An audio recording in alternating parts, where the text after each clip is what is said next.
Obrigado. Então, sem mais delongas, eu passo a palavra para o Tiago e para a Camila, né? Até de novo agradecendo os dois, especialmente porque estão aqui conosco depois de uma viagem, uma semana intensa, uma viagem para participar do Paris Arbitration Week. E a Camila chegou no sábado, como a gente já mencionou, Tiago ontem à noite, então eu já passo para eles, mas eu gostaria de rapidamente apresentá-los. O Tiago, ele é árbitro, é fellow do Chartered Institute of Arbitrators, aqui no Brasil Branch, professor do IBMEC, ele é mestre em arbitragem pela Paris Panthéon-Assas University, por isso ele mencionava que a Paris é a segunda casa dele, e doutor em Direito Internacional pela USP. Tiago, você ainda está como vice-presidente de agronegócio da Camargo? Sim, né? Ainda continuo, Não. meu mandato se encerra no meio do ano. Tá, perfeito. E aí nós temos Camila Biral, sócia do Demarest Advogados, também advogada e árbitra, mestre e doutora em Direito Internacional pela USP e agora entendo também coordenadora, então, da área de agronegócio, de agronegócio, de arbitragem no agronegócio, também pela Camargo. É isso, Camila? Correto. Então tá Muito joia. Bom, obrigada pela apresentação. deixo a palavra com vocês. Como vocês acharem Maravilha. melhor, por favor, o tempo é de vocês. Doutora Ótimo. Camila, por favor, pode seguir em frente. Pode deixar. Vou só colocar aqui a apresentação. Ver se vocês veem minha tela. Sim, Vem bem? vemos. Sim. Bom, vamos lá.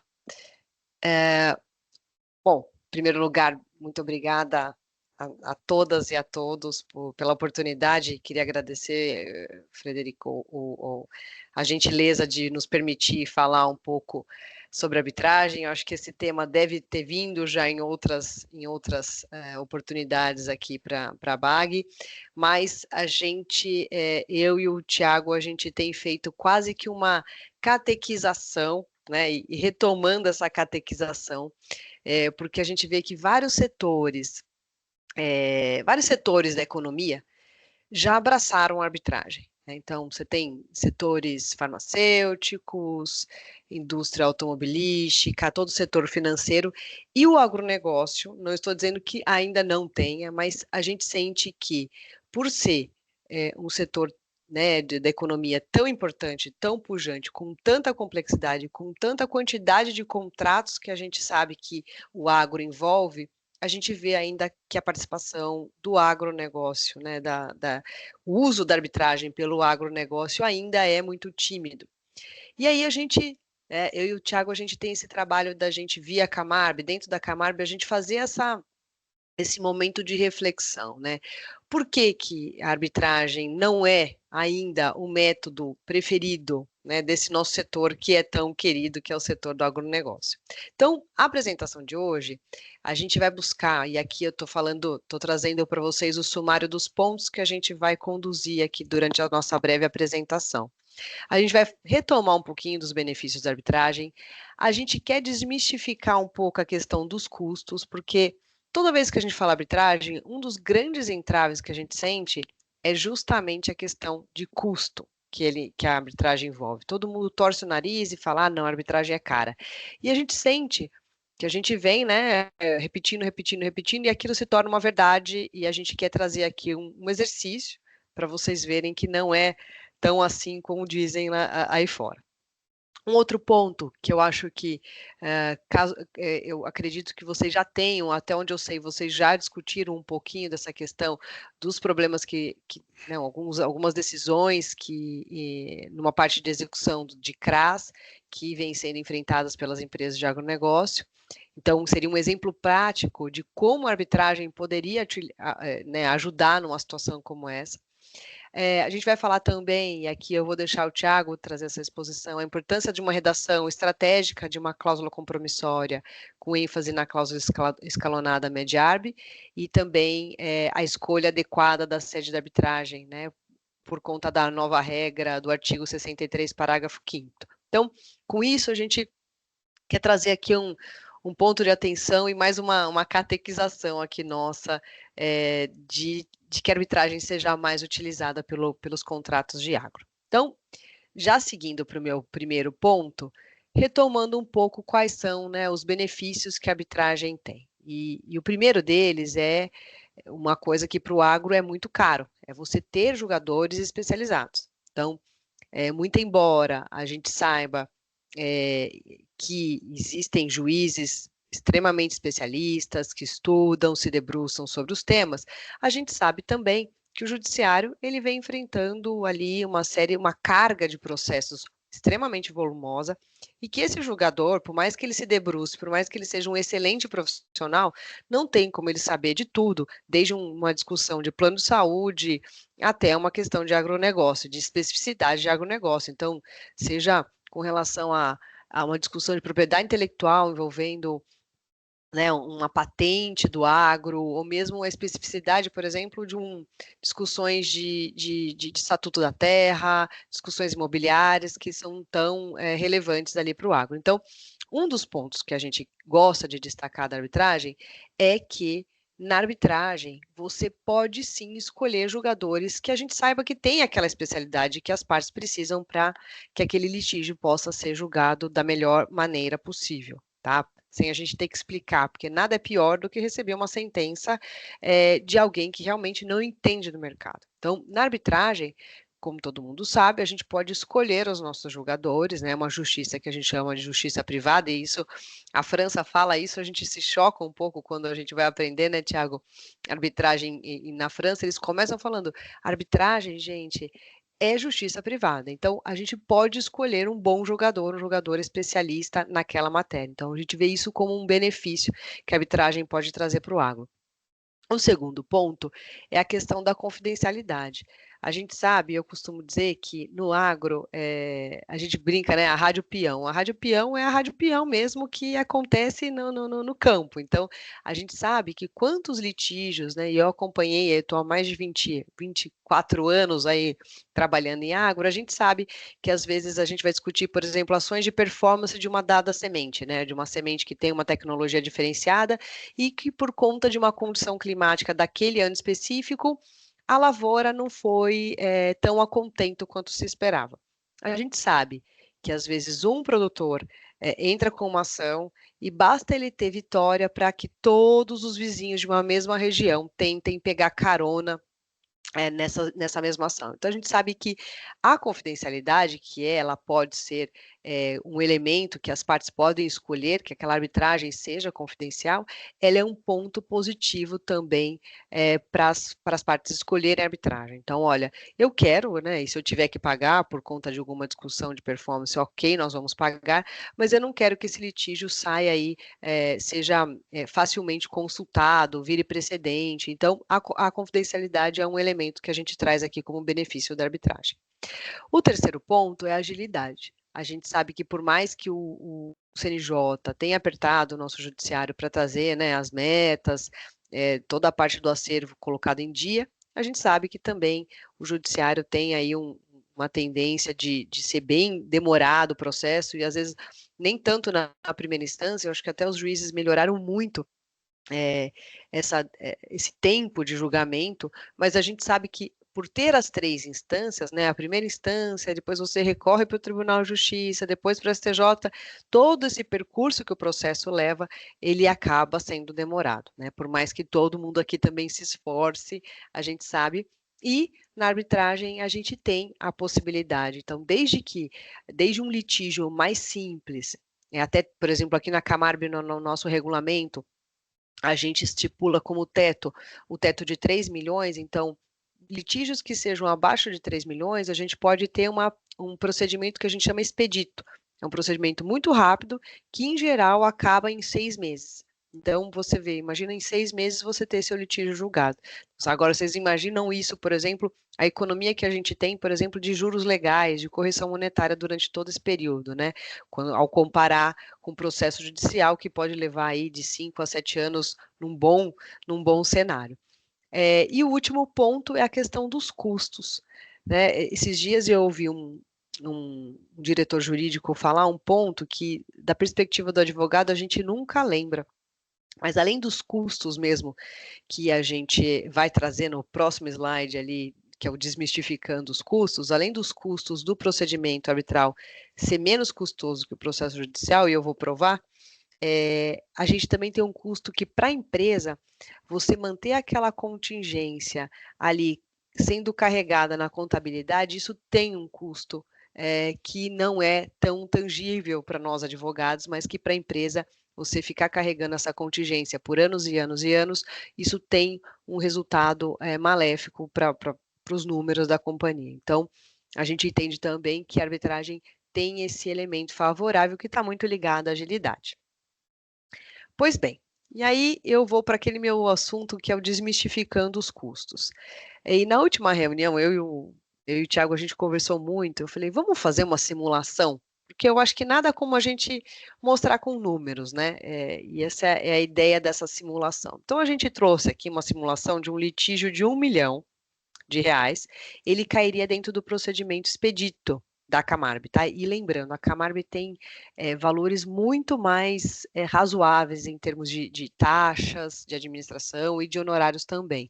Então, isso é algo que é muito favorável aí para que as partes possam escolher a Camarbe como a sua instituição que vai gerenciar o procedimento arbitral.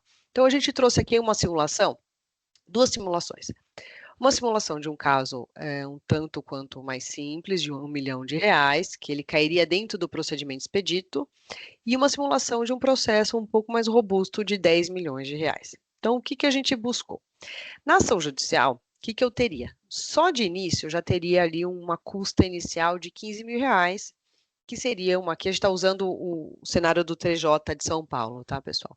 Então, a gente já pagaria de cara R$15 mil de custas iniciais, e a gente está, a parte sempre fica com o risco de sair vencida e ter que pagar ao advogado da parte contrária a sucumbência, que vai de 10% a 20%. Então, a gente trouxe aqui um risco de R$200 mil que você pode desembolsar, e eu não estou colocando aqui ainda, por exemplo, as custas para recorrer, né, que a gente sabe que as custas para recorrer também estão aqui, mas nem coloquei. Então, nós estamos falando aqui de R$215 mil que você pode, no final, acabar pagando. Se eu colocar 10% de sucumbência, vamos para R$100 mil, ainda assim, R$115 mil aqui eu estaria exposto numa ação judicial. Já na arbitragem expedita da Camarbe, eu pago uma taxa administrativa de 16.758, os honorários de árbitro, que aí no caso da arbitragem expedita seria um árbitro único, ficaria em R$50 mil.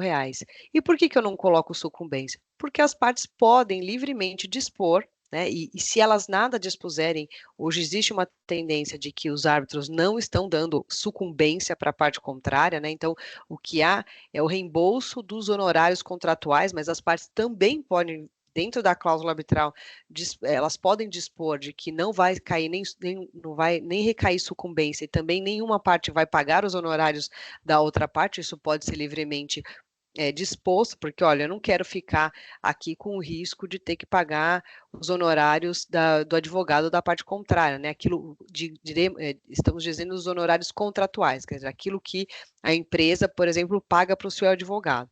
Então, as partes podem livremente tirar isso do final, né, da condenação final, e aí a gente tem ali um valor total de R$67 mil, e cada polo pagaria R$25 mil, tá? Por que é 25? Porque, na verdade, o autor é quem paga a taxa administrativa.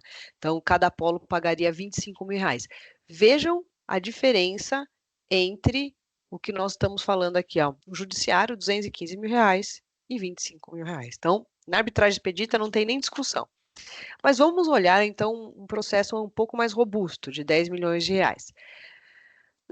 Na justiça, a gente pagaria de custas iniciais 111 mil, na verdade tem até aqui um teto, agora que eu lembrei aqui, a gente pode esbarrar no teto, mas o teto está muito próximo disso, e uma sucumbência de 20%, que daria ali, então, R$2 milhões, uma sucumbência realmente significativa. Nós estamos falando, então, de R$2 milhões em termos de custos, se eu sair vencido aqui.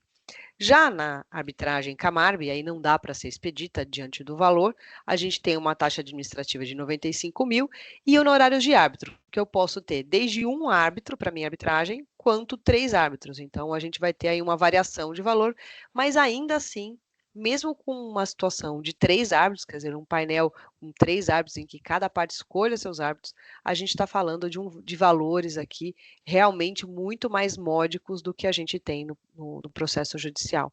Então, com isso, a gente quis trazer um exercício para a gente desmistificar um pouco, porque eu ouço muito, mas a arbitragem é cara, né? Então, aqui a gente consegue comprovar que você escolhendo uma instituição que tenha honorários razoáveis, você pode sim submeter o seu litígio, ter um árbitro especialista naquela matéria, ter agilidade, ter confidencialidade, sem pagar um honorário, sem pagar taxas e custas tão altas assim.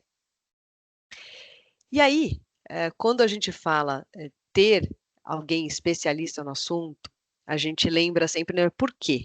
E aí eu trouxe aqui um exemplo prático de problemas recentes que têm sido enfrentados pelo judiciário e que talvez na seara arbitral, muito provavelmente, a decisão seria um pouco diferente. E qual que é o debate? Vocês já devem ter se conversado internamente, aí deve ter sido já objeto de debate da ABAG, que é a discussão que a gente teve da discussão de alguns CRAs recentemente, e o debate é se os bens ofertados em garantia de créditos extraconcursais poderiam ser expropriados sob argumento de serem essenciais a uma empresa que está em recuperação judicial. E a gente tem um posicionamento a favor da manutenção dos bens essenciais pela recuperanda, não permitindo, portanto, que os CRAs pudessem ser efetivamente executados. E a gente tem, obviamente, o posicionamento em que respeita-se né, essa garantia que foi dada por meio dos CRAs. Então, esses dois posicionamentos, e principalmente o primeiro, é o que mais nos preocupa. Por quê?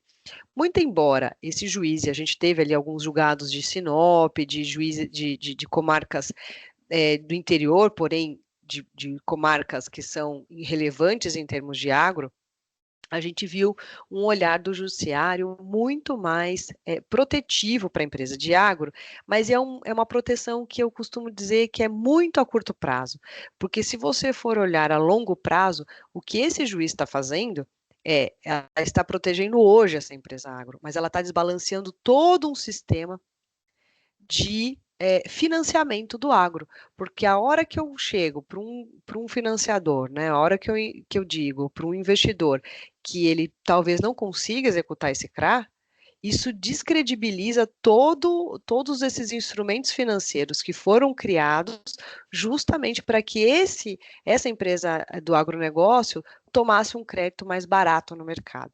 Então, toda a discussão entre uma proteção de curto prazo e de longo prazo. Então, qual é a nossa ideia aqui? Né? Também pensar como um árbitro analisaria essa questão.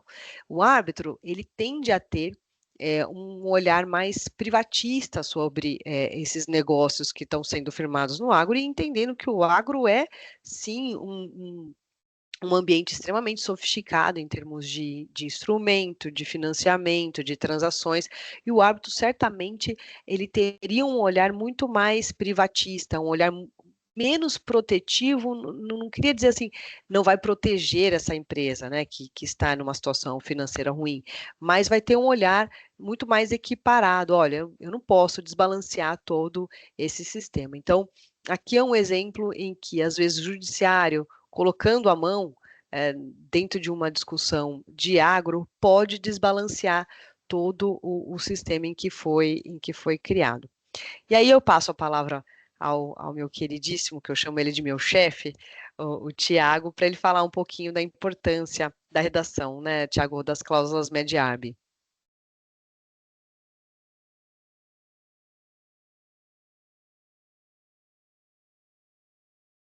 Tiago? Tiago tinha Me comentado. desculpa, gente, estava no mudo. Eu já regularizei aqui, me desculpa, Fred. Não, tranquilo. Mas eu dizia que, obrigado, Camila, ótima apresentação e ótimos inputs, em especial sobre custos.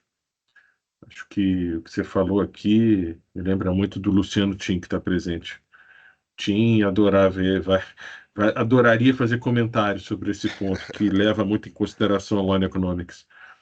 Mas obrigado ao ABAG, na pessoa do Frederico Favacho, meu amigo, e agradeço muito aí essa oportunidade de expor esses temas que são, na opinião, não só falando com chapéu Camargue, mas como professor de arbitragem de uma faculdade de Direito, como professor de arbitragem, cursos especificamente dedicados ao direito do agronegócio. É um tema relevante. É um tema relevante para o agro. A Camila conseguiu colocar pontos aqui de uma forma extremamente didática de como não é assim, o preço, o custo da arbitragem não representa absurdos. Não representa absurdos para o player da arbitragem, se comparado ao custo do processo judicial.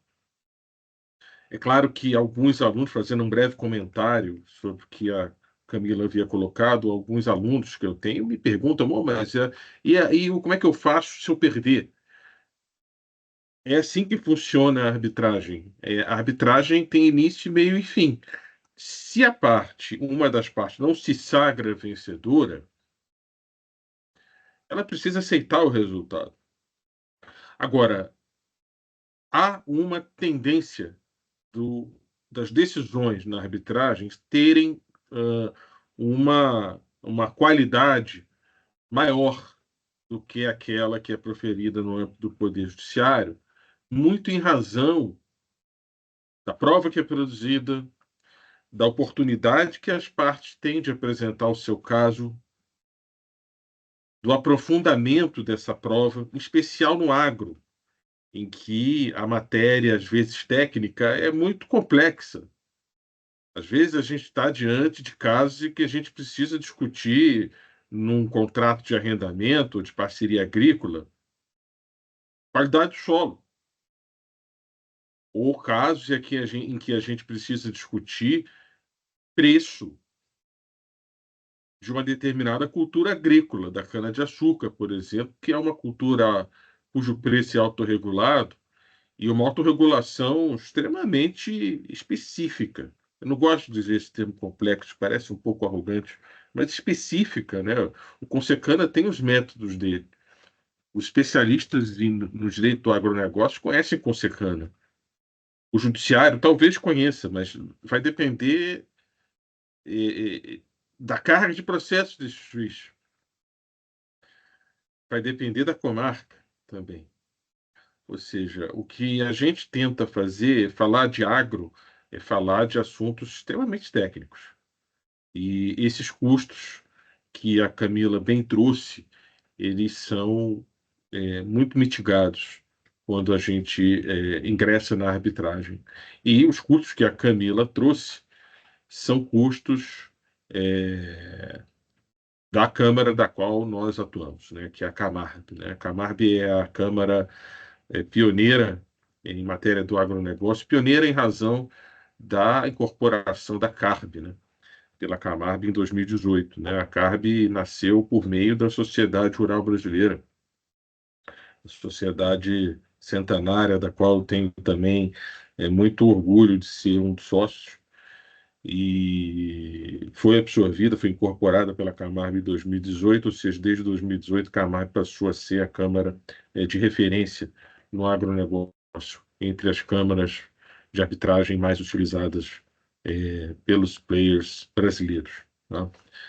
Mas de tudo que a Camila comentou sobre vantagem especial de custos, de nada adianta se nós não tivermos uma cláusula bem redigida.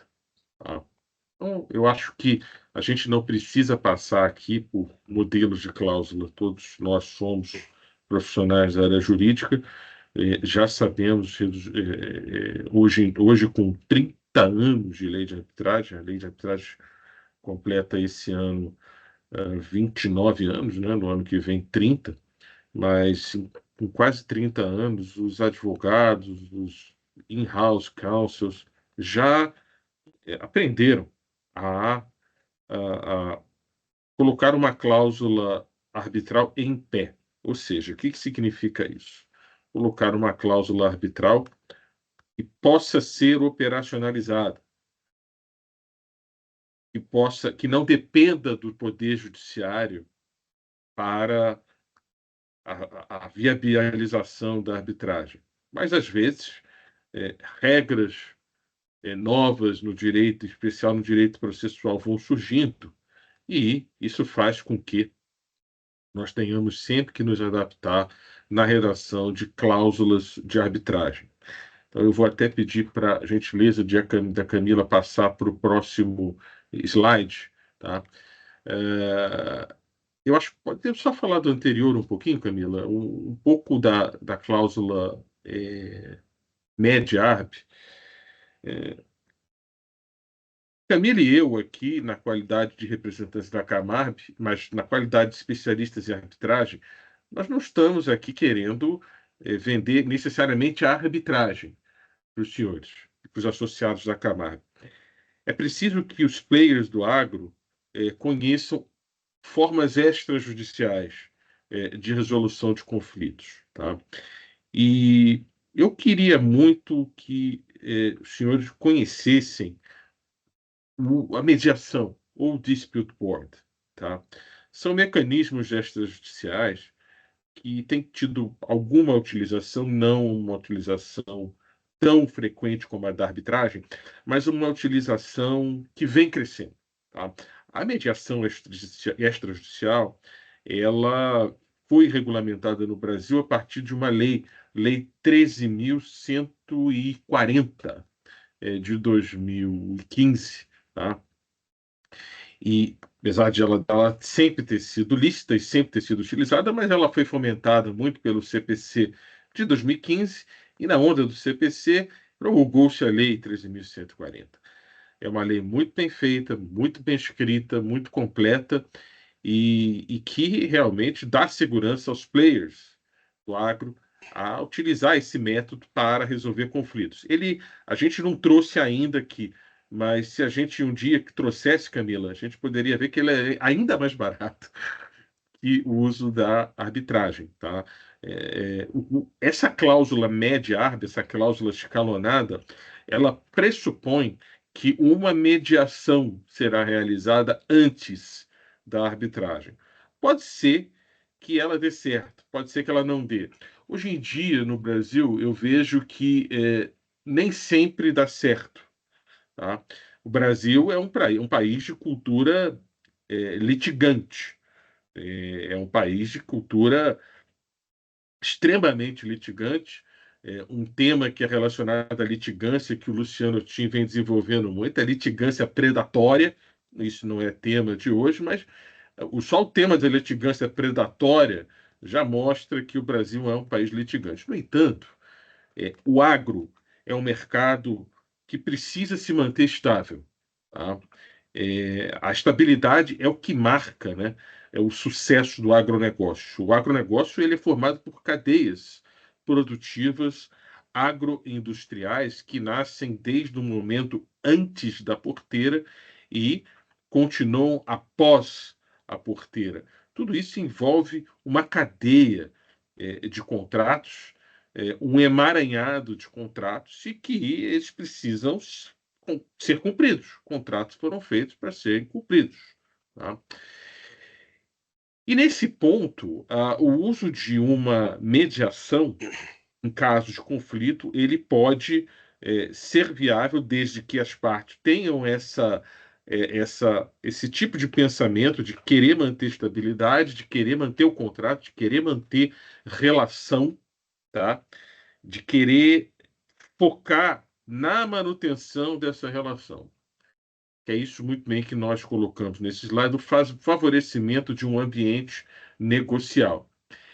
A cultura de resolução extrajudicial de conflitos serve para isso.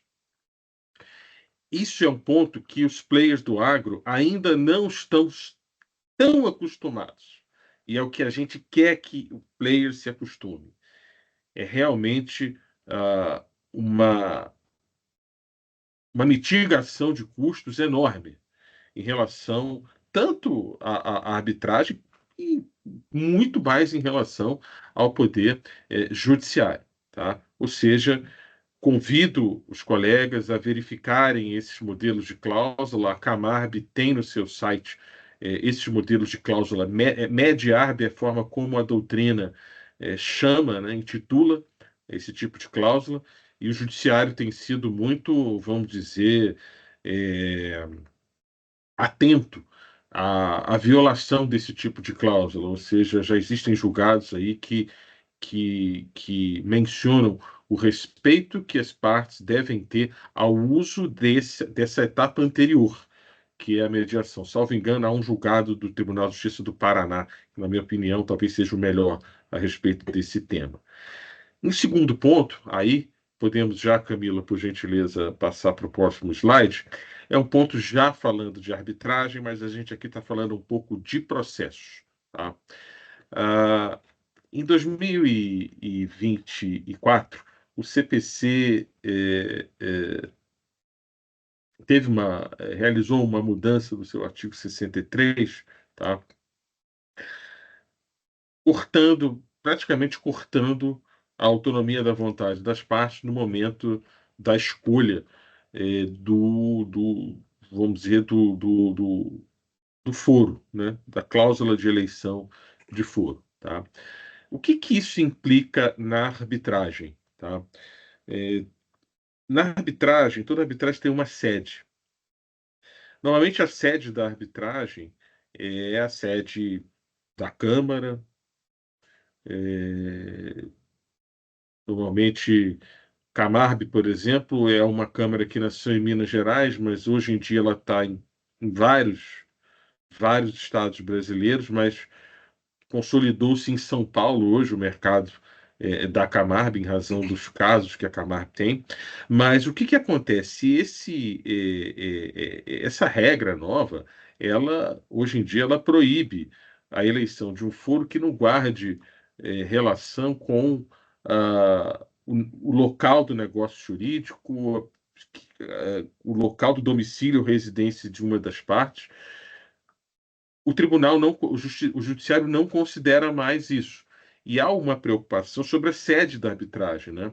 Ele não fala de sede da arbitragem. E a sede da arbitragem, meus caros, não é somente a sede da Câmara.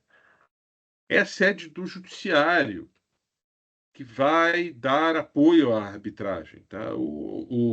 A gente falou, quando a gente fala de mitigação de custos e não utilizar o Poder Judiciário ainda é útil para a arbitragem. Tá? O Poder Judiciário atua de forma cooperativa com a arbitragem, tá? Principalmente para aquelas questões nas quais os árbitros não têm poder. São os poderes coercitivos e os poderes de decidir cautelares pré-arbitrais, né? O tribunal arbitral, a arbitragem, a jurisdição do tribunal, ela surge depois, ela não surge de imediato. Tá? Ou seja, o que vem acontecendo desde a mudança desse artigo, que foi feito pela Lei 14.879 de 2024, fazer com que as partes deixem expressamente na cláusula qual é a sede da arbitragem. Tá? Isso um juiz precisa entender. Um juiz de uma comarca do interior, um juiz numa comarca de São Paulo entenderia. Porque São Paulo é o local com o maior número de arbitragens no Brasil. Essa é a razão pela qual o judiciário paulista se especializou com a criação das varas empresariais e de conflitos relacionados à arbitragem. Desde 2015 existem essas varas, são 4 juízes, e juízes especializados, juízes que conhecem a arbitragem, juízes que conhecem o efeito de uma cláusula compromissória, juízes que conhecem quando a jurisdição arbitral não existe ainda. Ou seja, esse tipo de redação é fundamental. Digamos que uma cláusula contratual diga que tem uma arbitragem na Camarb, não falha onde há sede, mas diga que ou vamos dizer, diga que a sede é em São Paulo, mas nenhuma das partes tem ligação com São Paulo, ou o local da obrigação também não tenha a ver com São Paulo.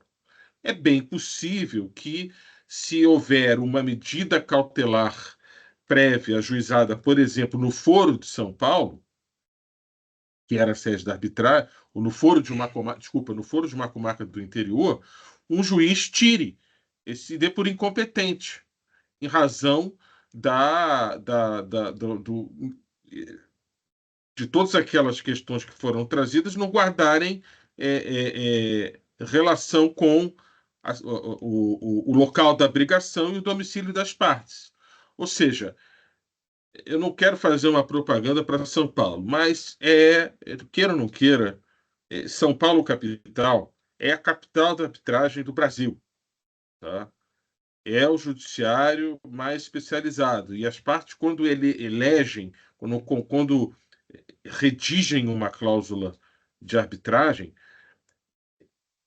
hoje em dia, normalmente podem esquecer a sede, mas hoje em dia, diante desse artigo, elas precisam especificar que, independentemente de qualquer questão que surja, a sede da arbitragem é São Paulo capital, e quaisquer questões que sejam relacionadas à arbitragem, vamos dizer, ao juízo de apoio da arbitragem, devem ser feitas no juízo da sede.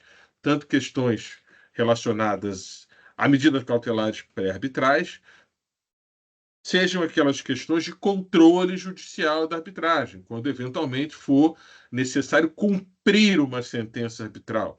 Às vezes a parte vence a arbitragem e a sentença arbitral tem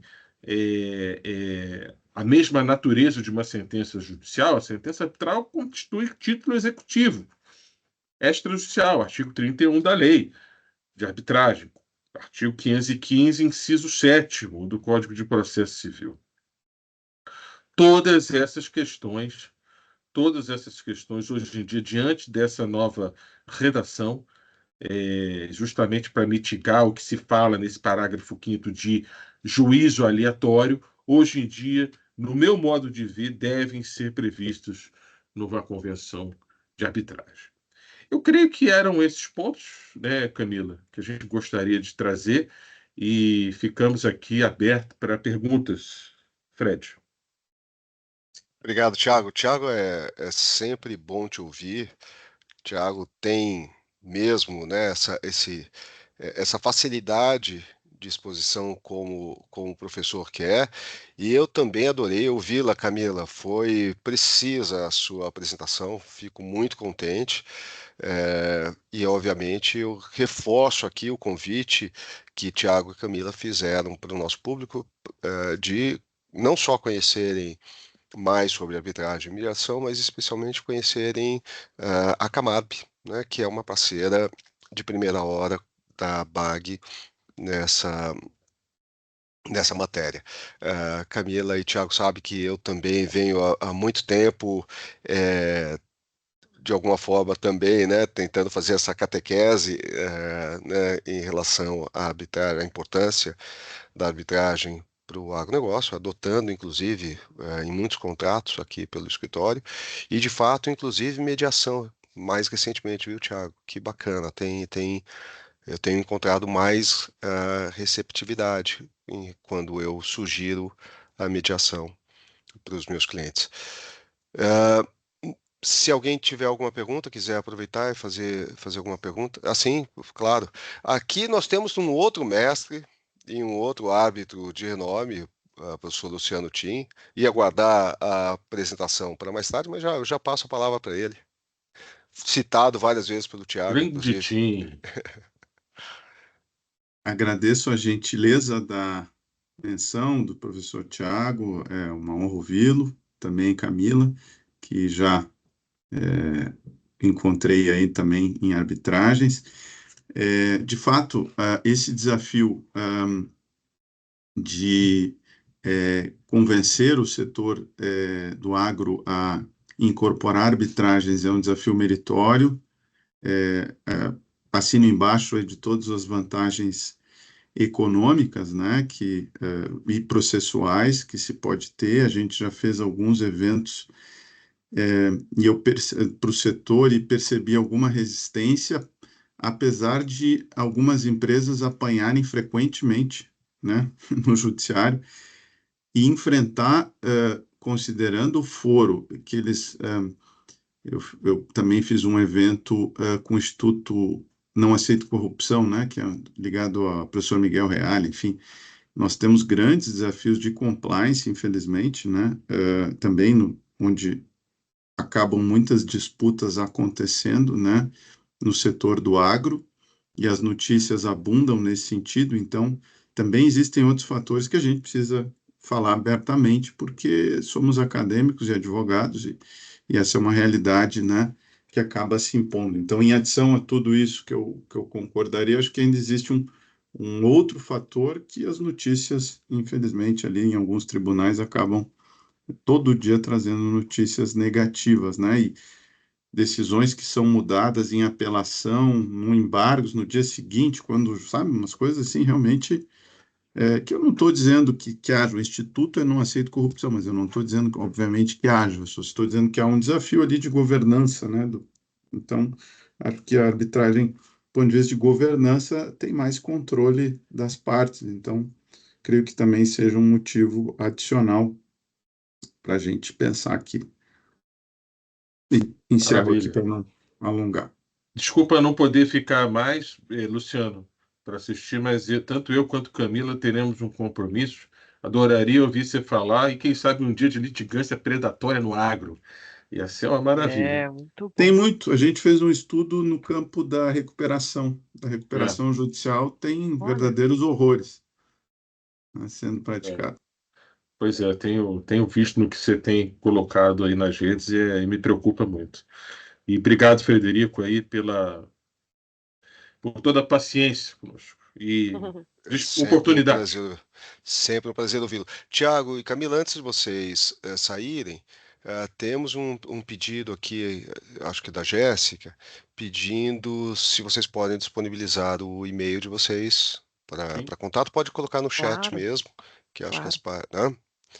Excelente. Bom, mais eu uma vez, obrigado, Tiago, Camila, eu pela vou, presença, pela aula de vocês. E imagino. a gente deve ter oportunidade de voltar a esse tema mais vezes, porque ele não se esgota aqui, né? Tem muita coisa que eu acho que ainda vale a pena aprofundar e discutir sobre arbitragem e mediação no agro, mas por conta também do tempo, eu já vou passar ao próximo assunto convidando a Alessandra. E o Fernando Scaff me mandou uma mensagem, teve aí um desencontro, e no final das contas ele não vai poder participar, mas aí eu pedi a gentileza do Leandro, que o Lopes Genaro, o Leandro é aqui sócio do escritório também, e ele aqui no escritório que está coordenando as ações que a gente vem eh, distribuindo, né, em relação aos fundos estaduais. Então, eu vou pedir que o Leandro faça esse diálogo com a Alessandra, tá bom? Alessandra, a palavra é sua. Sim, desculpe, antes de mais nada, claro, deixa eu fazer a devida apresentação aqui. Eu tenho até a minha cola para falar que a Alessandra é mestre e doutora em Direito Tributário pela PUC, aqui de São Paulo, e é professora em cursos de pós-graduação, além de ser presidente da Associação Tax and Women. Então, com isso, além de uma amiga querida, e com isso eu passo a palavra para a Alessandra, sem mais delongas. Frederico, muito bom dia a todos. Cumprimento todos aqui na pessoa do Frederico Fabacho, a quem eu agradeço o gentil convite por participar aqui da BAG. Fico muito feliz que o Leandro e o Henrique Herbolato vão participar dessa conversa comigo. Até porque o Henrique eu conheço desde os anos da faculdade, quando ele era a estrela da natação da PUC. Verdade, Então verdade. então é verdade que ele nadava mesmo? Eu achava que isso daí era Muitíssimo bem, história dele. ele ganhava todas as medalhas de Jogos Jurídicos, a PUC ganhou Jogos Jurídicos um ano justamente pela performance na natação, e o Henrique foi a estrelinha. Eu peço para você não repetir isso mais, tá, Alessandra? Isso daqui, pô, ele já é muito gabola só com o que ele fala, imagina, né? Não, Muito perfeito, bem. mas acho que vai ser uma conversa muito boa, porque a gente tem aqui muita sinergia no diálogo. Eu vou até trazer algumas considerações do professor Scaff, que também a gente já teve a oportunidade de conversar sobre esse assunto, e a questão dos fundos estaduais, ela é bastante preocupante. Eu vou focar hoje a conversa na contribuição do Estado, contribuição especial de grãos do Maranhão, mas eu vou dar um panorama geral para a gente trazer aqui, ficar todo mundo na mesma página. De onde vieram os fundos estaduais? E aí, a turma do CNA, quem está aqui nos ouvindo, conhece melhor que eu esse assunto. Esses fundos estaduais, eles surgiram aí em 1999, no estado do Mato Grosso do Sul, pelo Fundersul. E esse Fundersul foi discutido no Poder Judiciário e numa decisão que eu classifico como absolutamente desastrosa. A gente teve uma decisão horrorosa do Supremo Tribunal Federal. A ação direta de inconstitucionalidade foi julgada improcedente. E aí, lógico, né, à medida que um Estado edita uma lei, os outros começaram a replicar. Então, hoje a gente tem ali fundos de diversos estados, né? Tudo se iniciou com esse fundo do Mato Grosso do Sul, e o Supremo entendeu que não era uma contribuição compulsória e, por isso, não teria natureza jurídica tributária. Uma decisão absolutamente equivocada, na minha opinião, porque a compulsoriedade, ela se vê à medida que você pratica o fato gerador da obrigação tributária. Então, tanto o Fundersul como todas essas outras contribuições, que são chamadas de contribuição do agro, elas são, sim, contribuições de natureza jurídica tributária, elas se enquadram perfeitamente no artigo 3º do CTN, que é uma obrigação prevista em lei, que não é sanção de ato ilícito, né, pecuniária e compulsória. E a compulsoriedade, ela se verifica a partir do momento que você pratica o fato gerador. Se você não pratica o fato gerador, aquilo não é obrigatório. Mas praticando o fato gerador da obrigação tributária, existe sim a compulsoriedade, tanto no Fundersul quanto em todos esses outros fundos do agro, tá? Por quê? Porque todo o contribuinte que é obrigado a ter um regime especial na exportação, por exemplo, porque tem imunidade, e aí o Estado do Mato Grosso previu, né, do Mato Grosso do Sul previu um diferimento, isso é muito usual nos estados. Todos os contribuintes que têm direito a essa imunidade, para viabilizar a imunidade, eles precisam de um regime especial de diferimento. E, logo, eles estão obrigados a pagar esses fundos do agro, tá? E isso foi replicado pelo Brasil. O nosso problema piorou quando o CONFAS validou esse tipo de cobrança, que foi no convênio ICMS 42 de 2016. E aí esses fundos estaduais, que vêm como uma condição para se usufruir benefícios fiscais, eles foram, né, cada vez mais proliferando pelo Brasil inteiro. Eles têm uma estrutura muito parecida, eles são fundos financeiros, né, que são condições para que se usufrua de um regime especial, de um diferimento, né, e como condição para usufruir desse benefício fiscal, o contribuinte tem que pagar esse fundo. Então, o fato gerador disso, o que é? É você ter o incentivo fiscal. Olhando para as empresas do agro, e aí o Leandro e o Henrique, que devem estar aqui, não me deixam mentir, a maior parte dos fundos estaduais, ele está ligado a um diferimento para exportação. As exportações, como a gente sabe, são imunes, né, de imposto, de ICMS, de PIS, COFINS. Então, as exportações têm um regime diferenciado específico. E os estados exigem o diferimento para comprovar, né? Eles prevêem esse diferimento e exigem que você comprove a exportação da sua commodity, né? Então, você tem aí o prazo de 180 dias para comprovar que você exportou. E aí esse diferimento se torna uma imunidade constitucional. Agora, uma coisa está absolutamente atrelada à outra. Então, você tem o diferimento como instrumento para viabilizar a imunidade.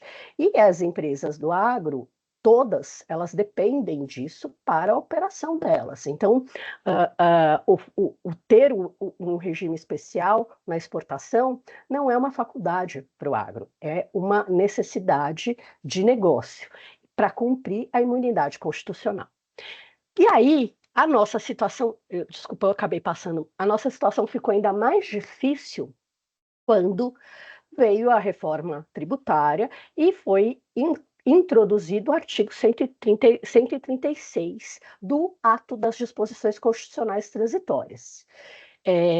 Eu sou uma defensora da reforma tributária, gosto da reforma tributária, acho que ela trouxe coisas importantes, mas esse artigo 136 é um absoluto desastre. Ele foi exigido pelos governadores do Centro-Oeste como moeda de troca para aprovação da reforma tributária, e ele constitucionalizou uma coisa que era uma aberração jurídica, que são esses fundos do agro, né? Então ele tentou constitucionalizar uma coisa que já estava errada desde o seu nascimento. E o que traz o artigo 132, né? Que agora já está vigente, eficaz, e que é agora o nosso paradigma constitucional. Primeiro ele traz uma data de corte, que é 30 de abril de 2023, tá? E ele traz condições para que os estados instituam esses tais fundos do agro. Então, quais são as condições? Primeiro, essa contribuição tem que estar atrelada a fundos de investimento para custear obras de infraestrutura e habitação. Então, a destinação é importante. Segundo, esses fundos que estão constitucionalizados são aqueles que são condições de diferimento, regime especial e outro tratamento diferenciado. Muito bem. Então, é isso. E aí a inspiração, né, é bem o Fundeinfra, né, que é ali, que também teve uma ADI contra ele, enfim, e também no judiciário, infelizmente, aí lembro as palavras da Camila e do professor Thiago a respeito da importância de você ter um judiciário especializado. Questões tributárias também seria necessário ter uma arbitragem, porque infelizmente o Poder Judiciário não está preparado para isso. Então, a gente tem, né, como condições. Primeiro, a data, o aspecto temporal, a data de corte, dia 30 de abril de 2023, destinação, infraestrutura e habitação. Esses fundos têm que ser uma condição de diferimento, regime especial. A alíquota tem que ser mantida, né, a alíquota e base de cálculo tem que ser mantida, aquela que estava vigente dia 30 de abril de 2023. Essa contribuição extingue aquela anterior, né, que era vinculada aí ao ICMS, a destinação também tem que ser mantida. Então, são essas as condições mais importantes que a gente tem, de acordo com o artigo 136 da Emenda Constitucional. E aí, né, o Leandro está acompanhando de perto, a gente tivemos a edição de duas leis. Uma do Estado do Maranhão, que é da contribuição especial de grãos, e a outra do Estado do Pará, que também tentou cobrar, mas o governador teve a lucidez de ouvir o setor e retirar de pauta, não revogou aquele projeto de lei. Então, o Estado do Pará não vai cobrar mais essa contribuição do agro, mas o Maranhão insistindo no erro, né, e até o governador do Maranhão, ele está no seu último tempo de mandato, ele não vai poder se candidatar à reeleição, e ele quer arrecadar, né? Então, assim, o Maranhão é o estado que tem a alíquota de ICMS maior da federação, e além disso ainda cobra essa contribuição, que, a meu ver, acaba sendo um desserviço para o próprio estado, porque o estado do Maranhão, ele tem o porto de Itaqui, que é um porto relevantíssimo para o Nordeste, exporta para a Ásia, Estados Unidos, Europa. Então, desincentivar as exportações pelo porto de Itaqui é um tiro no pé que o governador está dando. Mas, enfim, não cabe a mim, é ele que, né, a decisão é dele.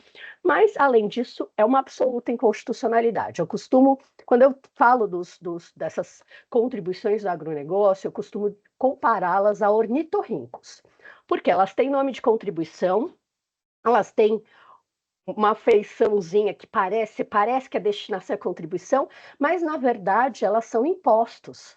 Né? Ornitorrinco também é aquele bicho, tem lá bico de pato, mas não é pato, né? Então bota ovo, mas não é pato. Então a contribuição, as contribuições do agro, elas têm a mesma coisa, elas são ali uma coisa híbrida que, na verdade, aí o Supremo analisou muito bem recentemente, no caso do FET, né?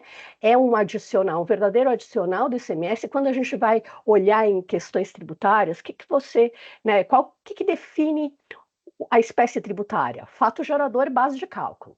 Quem diz isso não sou eu, mas é a doutrina clássica, né? Então, olhando o fato gerador, né? O fato gerador dessa contribuição, o que é? Uma saída com destino à exportação, saída interestadual com destino à exportação ou entrada no território maranhense. Então, a gente tem aqui o fato gerador, ele é uma operação com grãos, com mercadorias, de circulação de mercadorias, tal qual o ICMS. A base de cálculo também da contribuição especial de grãos, ela vai ser o valor da tonelada de soja. Eles criaram uma pauta fiscal inconstitucionalmente, mas o valor é a base de cálculo do ICMS. Então, o que a gente tem? Né? Na verdade, ele é um imposto disfarçado de contribuição que está sendo cobrado aí em violação ao artigo 167, parágrafo 4º, que proíbe você dar destinação específica de imposto. Ele é um adicional de ICMS cobrado sem base constitucional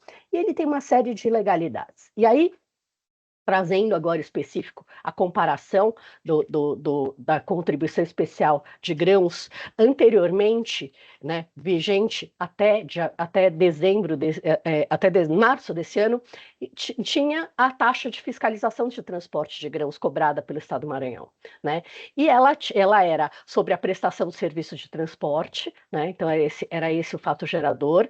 Agora a contribuição ela é a saída para exportação, então tem um fato gerador um pouquinho diferente, mas pega de qualquer maneira, é um fato gerador que ele é coincidente com o do ICMS. Base de cálculo, valor da tonelada de grãos, então mesma base de cálculo, que confirma ser um adicional do ICMS. A alíquota da taxa era de 1,5% prevista na lei, foi reduzida para 1%. Agora, a alíquota da contribuição especial de grãos é 1,8%.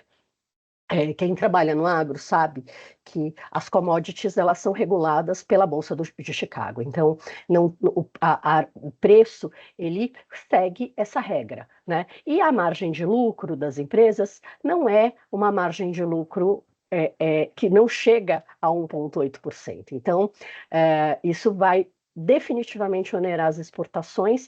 O Brasil está tributando a exportação com essa contribuição especial de grãos. E aí tem a questão da destinação, né? Então, antes a taxa era destinada para o FEPRO, que é o Fundo Especial de Rodovias, e a gente tem agora, né, essa contribuição que é cobrada como incentivo para um fundo de incentivo à indústria.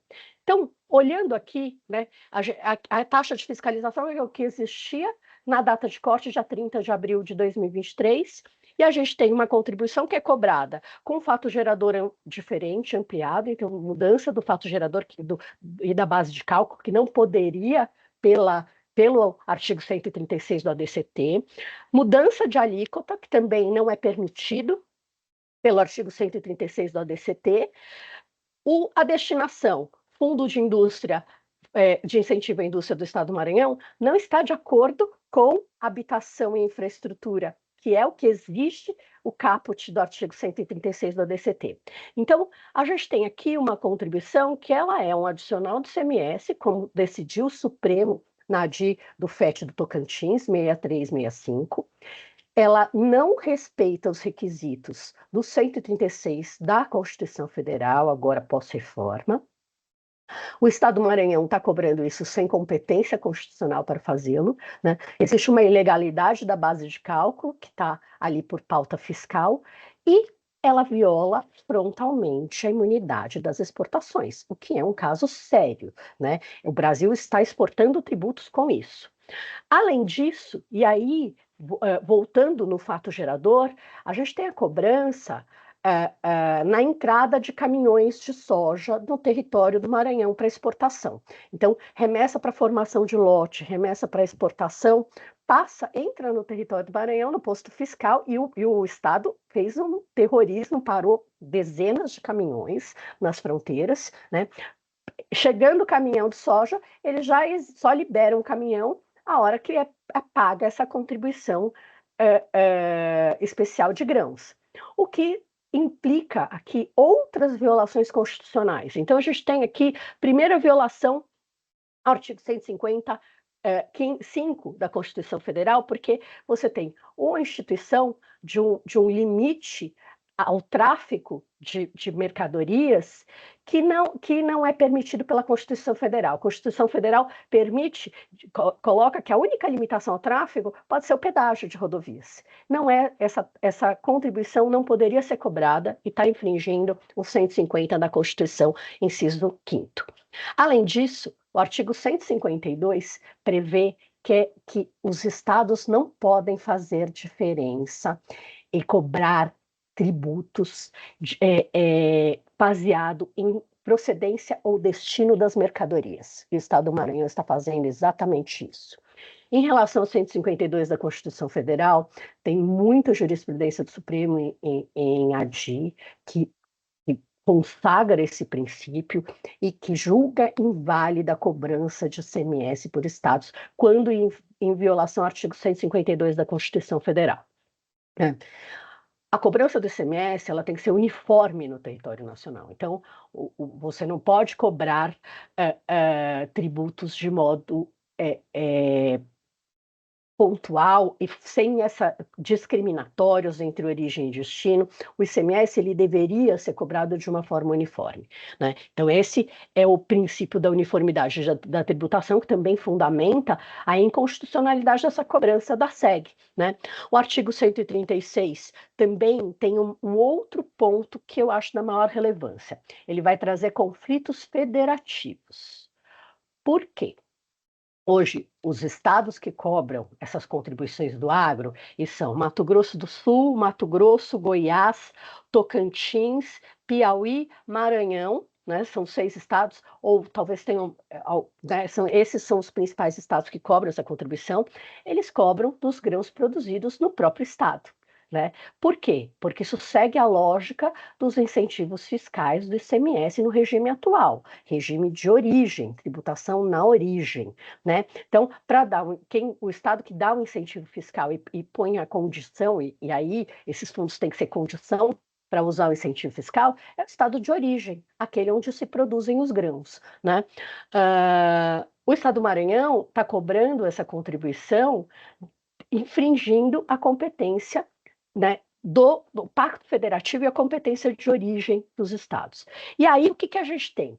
Cobrança em duplicidade, porque os grãos saem de Goiás, saem do Tocantins, saem do Mato Grosso, pagando essa contribuição e tem de novo a contribuição ali no estado, na entrada do Estado do Maranhão. Isso viola a capacidade contributiva, isso viola até o artigo 187, que fala da competência da União para instituir a política agrícola, né? E os estoques, e garantir o abastecimento, garantir exportação. Então, temos aí muitas inconstitucionalidades, né? De novo, a imunidade das exportações, que é absolutamente uma pedra de toque. A gente tem uma contribuição que vai acabar, né? A cobrança em duplicidade, ela esbarra aí no não confisco.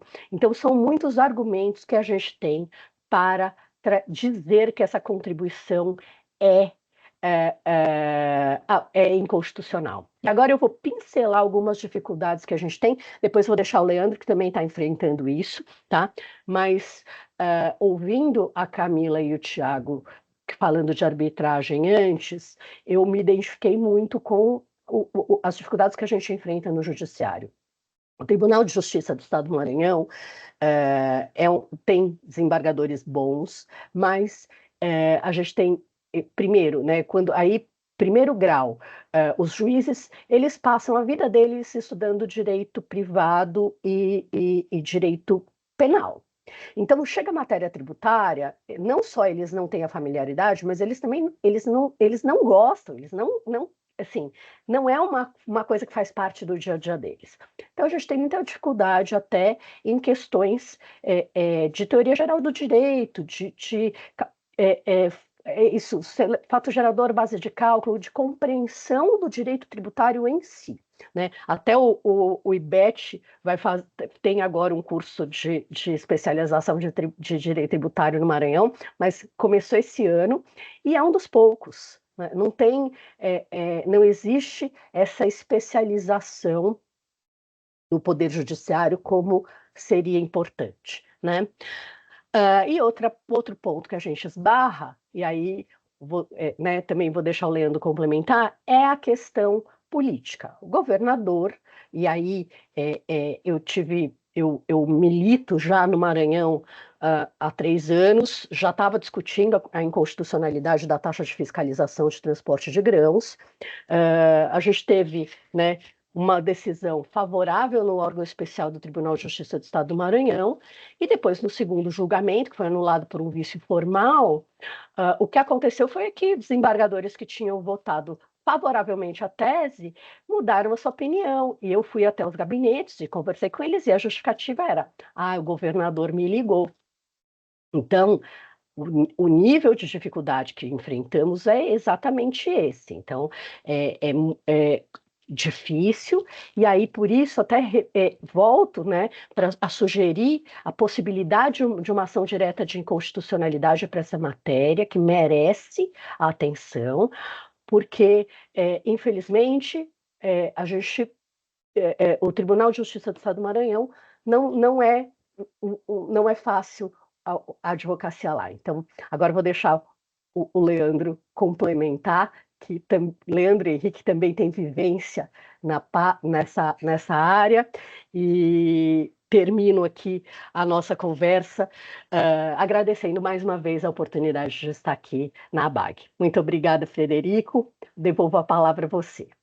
Obrigado, Ale. Olha, foi muito didático, preciso, excelente. Vou pedir para o Lê acompanhar, complementar, né?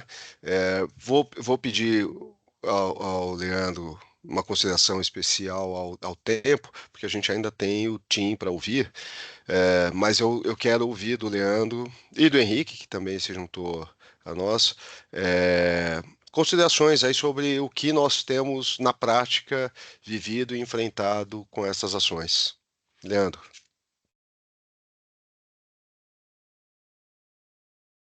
Obrigado, Fred. Obrigado a todos. A apresentação da Alessandra foi excelente. A autoridade de lá, já desde a TFTG, né, Alessandra, que você acompanha de perto o tema lá. Então, apresentação muito boa, muito pontual desses fundos.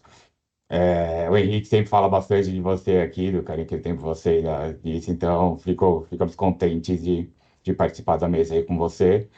Como o Fred disse, a gente não tem apresentação, foi algo de última hora, né, mas esperamos contribuir com o debate. Em complemento da Alessandra, essa parte final que ela trouxe é muito interessante. O efeito financeiro da SEG é bem relevante, porque a margem de exportação para as grandes três é muito baixa. Eles trabalham por volume, não por preço. Eles não têm esse acréscimo tão grande de lucratividade pensando em sacas de grãos. A lucratividade de trading é por quantidade.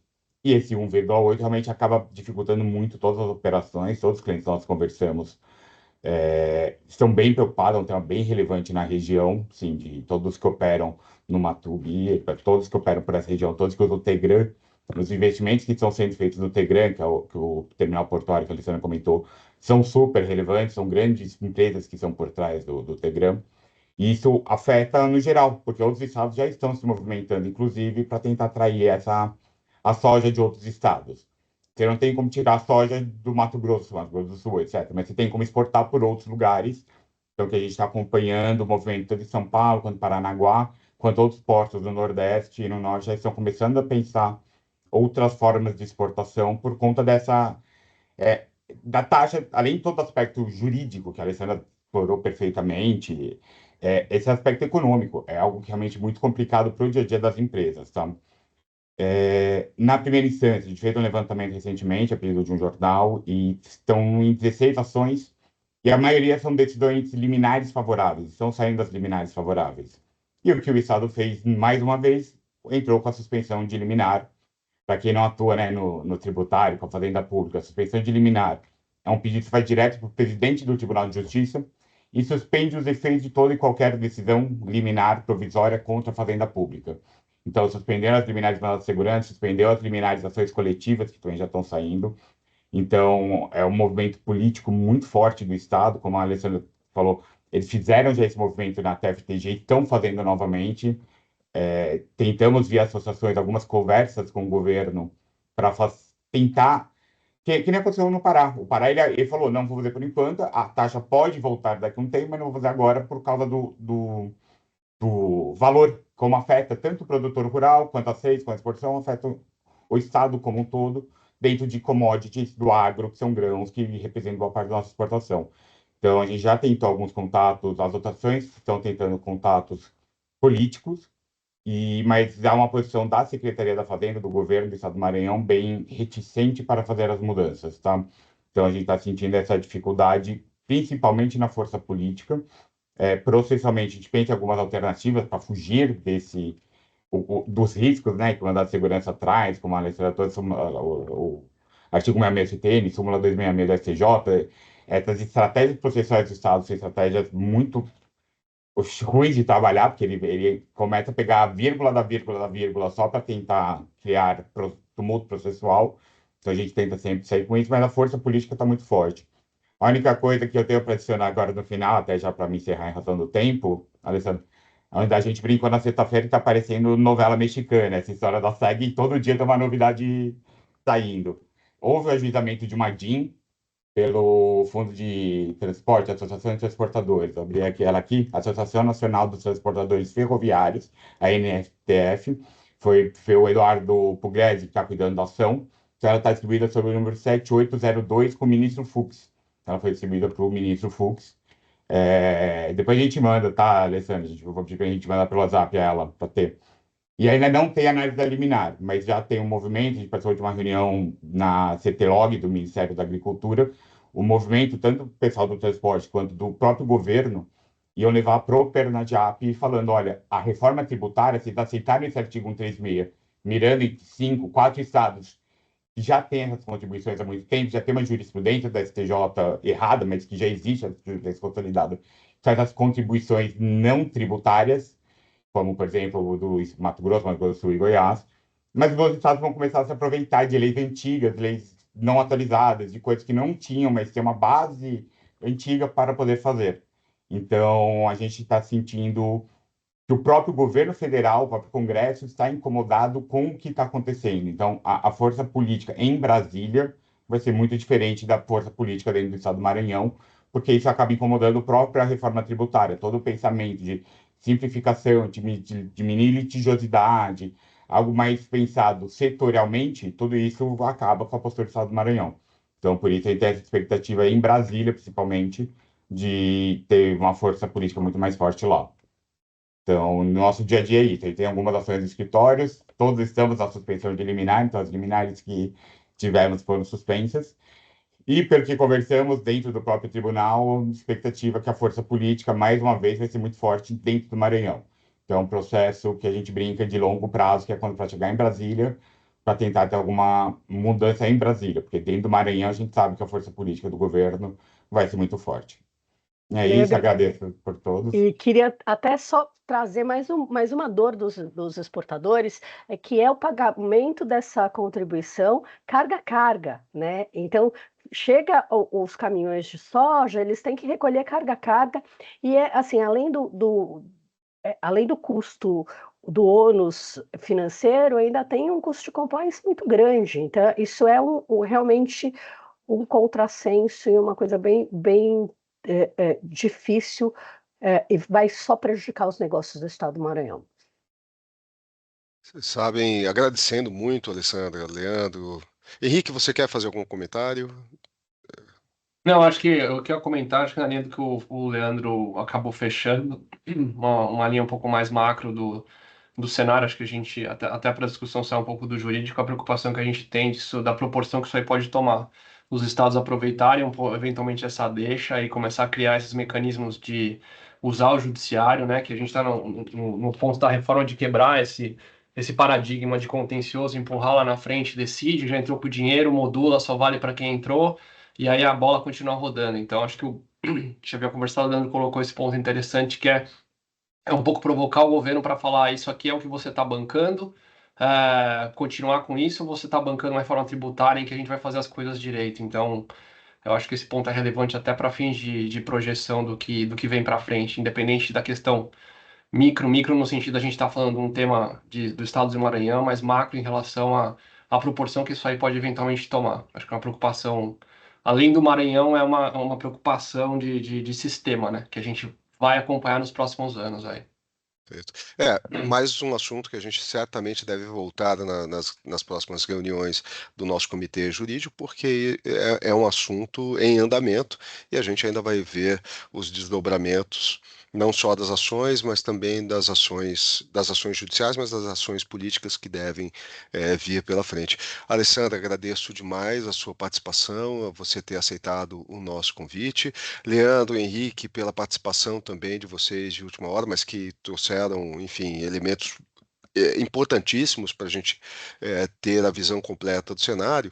E aí, sem mais delongas, eu queria passar também ao nosso próximo convidado, o Luciano Tim, professor Luciano Benetti Tim, sócio de Carvalho, Machado e Tim Advogados, professor do SEDES, né, do Centro de Estudos Econômicos e Sociais, e da Fundação Getúlio Vargas.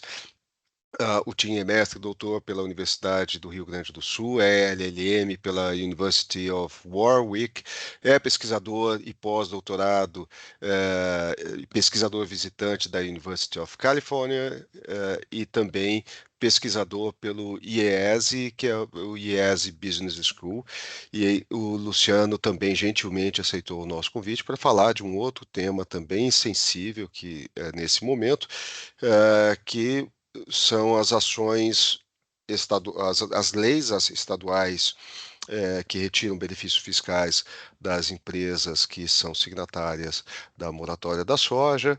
É um tema que também está sendo judicializado, mas eu deixo ao Tim a palavra, então, para que ele faça a sua apresentação sobre o tema. Mais uma vez, agradecendo a sua extrema generosidade de estar aqui conosco também, Luciano. Obrigado. Bom, Favacho, bom dia. Em nome de você aí, eu saúdo todas as pessoas aqui presentes, agradeço o gentil convite e honroso. O tema da análise econômica do agro é um tema que nos é muito caro desde o início do escritório, que vai fazer 22 anos, né? E esse, portanto, é um tema em que o tema da concorrência, do direito econômico, né, e da análise econômica tangenciam, para não dizer tocam na essência, né? E também não poderia deixar de mencionar o que eu vi aqui sobre o tema tributário, né? Quer dizer, tem aí um falso consequencialismo nos tribunais, que é assim, se eu julgar inconstitucional o imposto, quebra a fazenda, né? Isso não é análise econômica do direito, né? Isso é um consequencialismo de péssima qualidade, porque justamente na análise econômica do direito a gente tem que pensar na estrutura de incentivos comportamental, né? E essa história de modular um imposto inconstitucional depois de 20 anos é um prêmio, né? Para governantes que criam impostos ilegais e inconstitucionais. E o Cristiano Carvalho, enfim, já escreveu sobre isso, até não é a minha praia, mas, enfim, não poderia deixar de mencionar, ainda mais, quer dizer, num estado que é um dos mais pobres da federação, o cara toma decisões contrárias ao desenvolvimento, pelo que entendi aqui, é um péssimo sinal numa nova fronteira agrícola, né, que daqui a pouco não vira nova, porque o Estado atrapalha, né, o governo, que não seria uma novidade, infelizmente, no Maranhão. Mas, enfim, e sem nenhuma crítica política. Estou, de novo, aqui com um recorte acadêmico e de direito, né, econômico. O tema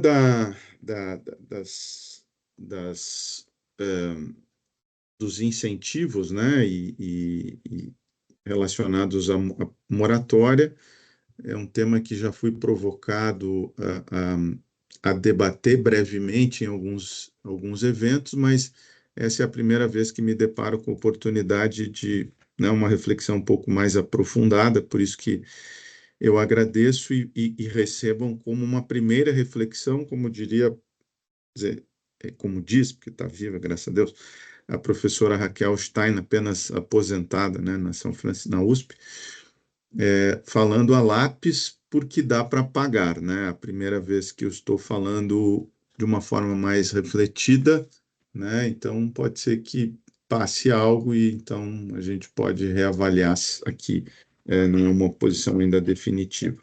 São primeiras impressões, mas já um pouco mais refletidas e não apenas assim debates de perguntas e respostas de eventos onde isso apareceu marginalmente, né, do ponto de vista econômico. O que eu pude levantar e constatar é que alguns produtores rurais que se sentem prejudicados, né, têm feito pressão por meio de órgãos associativos para que grandes empresas compradoras de soja e outros produtos, né, percam os incentivos que foram feitos, né, incentivos fiscais em determinados estados.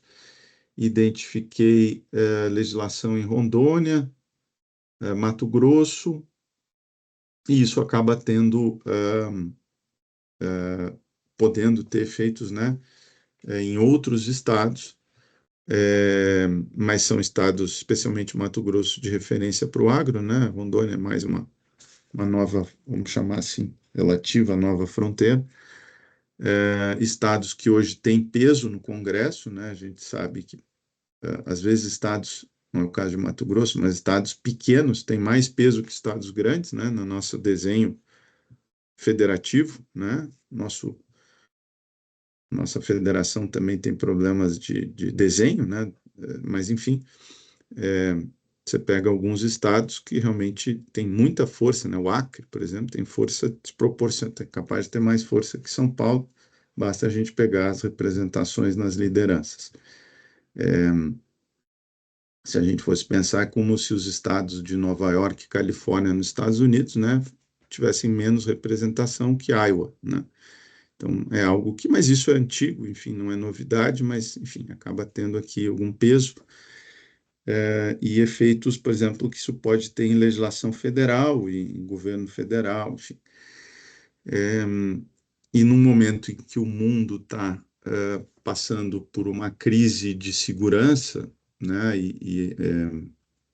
se a gente for parar para analisar, a grande vantagem que os Estados Unidos tinha de ser um paraíso de segurança, né, também deixando de lado qualquer questão política, foi algo colocado em xeque pela primeira vez, tanto que pela primeira vez, nunca antes na história desse país dos Estados Unidos, parafraseando um frasista aí conhecido, nunca antes na história dos Estados Unidos, os Estados Unidos não virou um safe haven para títulos de dívida pública, ao contrário, a coisa começou a gerar lá todo um problema de confiança e o governo começou a ter que pagar juros mais caro, como o governo brasileiro está tendo que fazer, por outros motivos, né?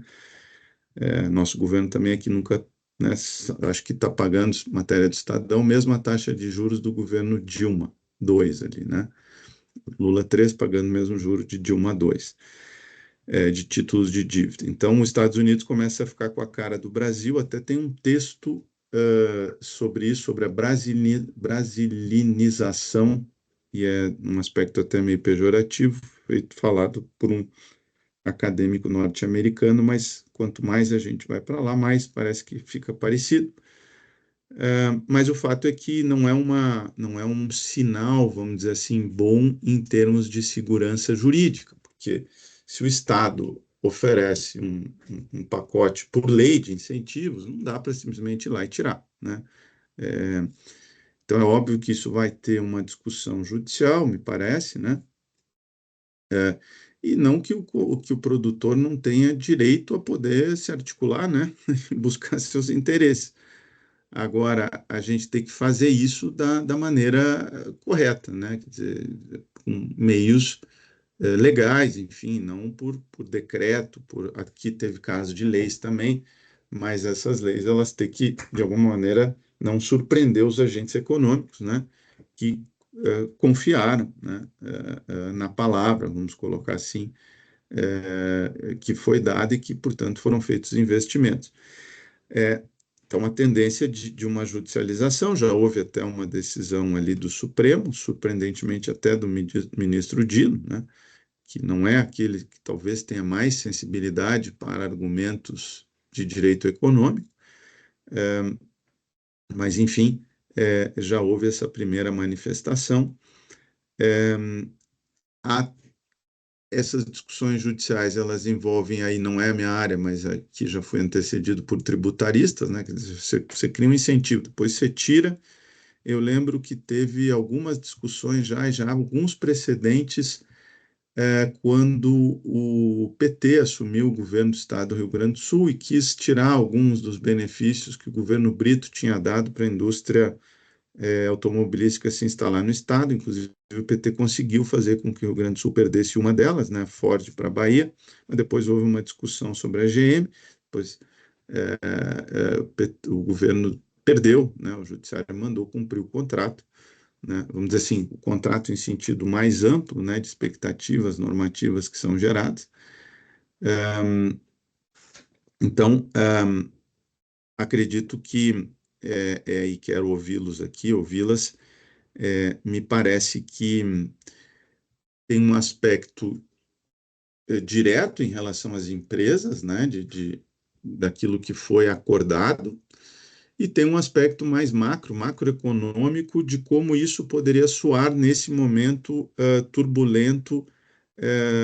Qual é o sinal que nós vamos mandar para a Europa, né? Quer dizer, quem acompanha o agro e teoria dos jogos sabe que hoje eu ousaria dizer que Macron é mais detrimental aos interesses do Brasil que Trump, né? Eu ousaria dizer isso. E não é refletidamente, porque Macron tem sistematicamente atrapalhado os interesses do agro brasileiro. A própria acordo do Mercosul com a União Europeia, que é o que o Trump parece nos empurrar para que aconteça, né? Mas, enfim, isso já não é tanto da minha área, né? Mas quando eu converso, né, Favasco, com o Lucas Monteiro, que é um especialista, ele concorda. Mas dizer, nós temos que cuidar para não alimentar ainda mais o discurso ou narrativa de que o Brasil, o agro brasileiro, ele destrói, né, a floresta, ele não tem preocupação ambiental, então poderia soar como um sinal ruim esse tipo de atuação, ainda mais se ele avançar. Então aí é típico tema de análise econômica do direito que a gente tem que ponderar quem se beneficia e quem se prejudica. Então, será que para favorecer meia dúzia de produtores, ou uma centena que seja, qual é o trade-off, né? Você beneficia essas pessoas, ok, é do jogo da política, sim, mas e qual é o efeito, né? Qual é a análise de impacto, né, regulatório, até mais propriamente aqui, se a gente fizer por lei, seria uma análise de impacto legal. Quem que eu beneficio e quem que eu prejudico, né? Inclusive dá para calcular, não fiz essa conta ainda, mas dá para pegar um pessoal parrudo aí de econometria e dá para tentar estimar, inclusive, os trade-offs. Minha aposta, não é, a conta não está feita, que é detrimental, que o trade-off não se paga, né? Que o país sai pior, o macro, né? Sai pior, as discussões que aquelas, né, Favasco, que eu já tive também, dos descumprimentos de contrato de soja, né? Que você beneficia quem entrou com a ação e a floresta, né? Você, naquela metáfora famosa de análise econômica do direito, você olha a árvore, né? A árvore pode estar ótima, mas a floresta, né, está pegando fogo, né? Então, metaforicamente. Então, quando eu faço essa análise de custo-benefício, é uma política que não parece eficiente, né? Porque você não compensa os prejuízos gerados pelos benefícios que seriam gerados, né? Então, me parece que essa frente ela não se sustenta aí num ponto de vista de desenho, mas precisaria de fato para a gente avançar. E acho que nesse mundo de narrativas, o que a gente pode fazer sempre em órgãos como a BAG, eu sou presidente da Associação Brasileira de Liberdade Econômica, é trabalhar com evidência científica, né? Porque aí sai da narrativa, sai da ideologia, né? E a gente começa a fazer conta e viver consistentemente com a conta, né? Então, quer dizer, a gente começar a ser pressionado por desflorestação, né? Uma palavra que aparece, ela é meio estranha, mas enfim, acho que é um certo neologismo do deforestation, né? Tenho dúvida se ela existe no dicionário, mas enfim, na falta de outra, né? Então temos que cuidar o que os incentivos e até para do ponto de vista da nossa política internacional, acho que eu não vi, infelizmente, absolutamente nada de estratégia brasileira de como é que o Brasil vai se posicionar em relação a Estados Unidos, Europa, e se a Europa for a nossa solução estratégica, aí temos que cuidar, inclusive, com isso, né? Pode ser a China também, né? Só que a China já é o grande comprador do Brasil. A gente já está muito vendido em termos de mercado, né? Para a China. Apostar mais, né? Acho que é algo que a gente precisa analisar com calma, né? O ideal para um país é você dividir risco, né? É como advogado, né? Se você só tem um cliente, é má notícia, né? O ideal é você dividir ali entre vários clientes, né? Então, se a gente dobra a aposta na China e o Brasil fiz uma apresentação recente para o Instituto da Ásia na Universidade lá de Wisconsin, e eu fiquei surpreso de fato até com o superávit que o Brasil tem em relação à China, mas então tem espaço para a China avançar muito aqui dentro, então, mas não sei se seria a melhor estratégia para o Brasil aqui. Eu, infelizmente, ainda não vi nenhum, né, do governo brasileiro, nem de médio, nem de curto, nem de longo prazo. E então eu vejo aí vários princípios jurídicos que a gente pode discutir da ordem econômica e tributária, né, livre iniciativa, ambiente, etc. A gente sabe que o Supremo tem lá seus vieses, estou falando de novo, né, em termos acadêmicos, não estou entrando em político partidário, mas o Supremo tem lá seus vieses. A gente sabe que o Supremo, em média, né, ele é progressista, vamos usar essa expressão, em temas de costumes, ele é liberal em termos econômicos e ele gosta desses temas de repercussão internacional. O próprio presidente Supremo andou visitando florestas, enfim, da mídia, né? Vai haver mudança no Supremo em outubro, né? Mas até lá, o ex-presidente, ele gosta, né, dessa manchete, né, de ambiente, depois ele gosta de ir lá para Yale e Harvard falar que o Supremo tem sua parcela também na preservação do meio ambiente. Então, acho que é uma pauta que tende a terminar no Supremo, evidentemente, e o Supremo tende a ir mais nessa linha de proteção ambiental e preocupado com a reputação do país. Depois tem uma discussão no CAD, né? E aí, de novo, se tem um campo que não dá para fugir da economia, é o direito econômico, né? Então, se tem um campo que não dá para fugir da economia, é o direito econômico, especialmente o da concorrência. A análise econômica do direito surge em Chicago, quando um professor de antitrust vai dar aula um professor de economia vai dar aula de antitrust, ele vê que o antitrust tem uma racionalidade econômica, então aqui tem que fazer conta, e de novo, eu já falei sobre a conta, eu acho que ela, né, não compensa, né? Então você mexer em algo que está consolidado. E aí, eu acho que o agro brasileiro ele tem que fechar com algumas ideias ou princípios, né? A gente não pode querer defender a propriedade privada e a não demarcação em temas que o Supremo está avançando contra a Constituição e depois querer rasgar contrato, né? Então, não pode ser um pouco aquele filme do Jim Carrey, né? Eu mesmo, Irene, né?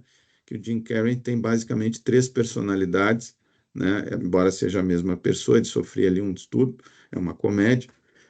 Não quero ser desrespeitoso com ninguém, né? É um filme, é uma comédia, é arte, né? E, de alguma maneira, espero que a comédia, né, como expressão aí de uma capacidade humana possa ainda ser exercida. Se não, eu peço desculpa e não, né, não tomo mais esse exemplo, mas assim, tem que decidir de fato se você tem uma agenda liberal ou não tem. Você não pode ser mais ou menos, né? Você não pode ser pró-livre iniciativa em alguns campos, em outros não. Claro que sempre você vai ter seus interesses, mas no fundo, quando você vai em pautas internacionais, no Supremo, essa pauta ela tem que minimamente parar em pé. Quer dizer, eu não vejo outra alternativa senão apostar em liberdade contratual, propriedade privada, como grandes ferramentas para a promoção da inovação e do desenvolvimento. Então, não dá para rasgar contrato aqui, não dá para, né, aqui é bom, não me parece consistente do ponto de vista de posicionamento, né? E eu tenho visto aí rusgas, né? Entre alguns participantes deste setor, que hoje é 25% do PIB, também não vamos exagerar, é bastante, mas é 25%. Mas não dá para, acho que a gente não dá para ficar brigando entre si, e é um dos poucos setores que o país consegue ter competitividade internacional, porque nós temos tecnologia, né? É uma pena que o governo federal, ali via IBAMA, a gente tem tido algumas discussões no tema de defensivo, né? Em outros temas a gente queira seguir uma pauta europeia num país tropical. Vai dar certo, né? Vai dar certo você apostar em orgânico num país tropical, né? Imaginem que eu perguntei para os meus alunos de 4º ano da FGV o que era mais barato, né, em termos microeconômicos, né, para o produtor e, consequentemente, para o consumidor. Não tem como. Agora o pessoal está descobrindo que tarifa é imposto e reflete em preço, né? Agora descobrindo. Achei que a gente já sabia. Mas o que eu ia falar aqui? Bom, já vou me lembrar. Tá mudo, Favacho. Você está no. Não, você dizia que perguntava aos seus alunos do 4º ano da FGV? Sim. Assim, o que era mais barato, né, para o produtor e, consequentemente, o que não era trivial para eles, para o consumidor, daí já foi uma lição, era se orgânico ou com defensivo, né? E eles achavam, na sua grande maioria, 70%, 80%, que era mais barato produzir orgânico. Eu tive que romper com algumas crenças ali, porque ideologia, né, o Douglas North fala que ideologia é um dos grandes fatores detrimentais para o desenvolvimento econômico, barra inovação, barra ciência, barra tecnologia. Então, acho que a gente tem que cuidar para não destruir, né, o grande fator de desenvolvimento. E é o único setor que consegue ter ganho de produtividade, né? Ganhos absurdos. O Brasil importava alimento até a década de 70 e depois consegue reverter isso. Então, a gente tem que cuidar, né, para preservação de propriedade, contratos, propriedade intelectual gera inovação e desenvolvimento. Então, eu acho, devolvo justamente para poder apagar, já que é uma primeira reflexão a lápis. E é uma reflexão, antes de mais nada, uma reflexão profunda, não à toa, uma reflexão que venha da sua experiência, da sua atividade como um grande professor do direito econômico, né? E eu acho que vale a pena salientar até um ponto muito relevante do que você disse, Luciano, que a grande discussão que se faz em relação às leis, e estamos falando basicamente, como você bem disse, a lei do Mato Grosso e a lei de Rondônia, que estão sendo questionadas em duas ADINs, né, duas ADIs, a 7774, que questiona a lei do Mato Grosso, a 7775, que questiona a de Rondônia. A primeira, sob a relatoria do ministro Dino, né, você também mencionou, a segunda sob a relatoria do ministro Toffoli, na primeira já com uma liminar e com vários pedidos de inclusão de associações na categoria de amicus curiae, né? Nós temos a própria CNA, que está aqui conosco, mas também temos a Biov, temos a Greenpeace, WWF, The Nature Conservancy, o Laboratório do Clima, várias entidades pedindo a participação como amigos curiae, a maioria, até onde eu sei, tiveram pedido de inclusão deferido. Manifestação da AGU e a manifestação, então, do ministro Dino. E o debate, vejam que interessante, Luciano, exatamente na sua linha. O debate está sendo feito muito mais sobre a questão da livre iniciativa do que sobre a questão da moratória da soja em si, né? Aliás, a moratória da soja em si merece um debate, sim. Eu acho que a gente deve fazer esse debate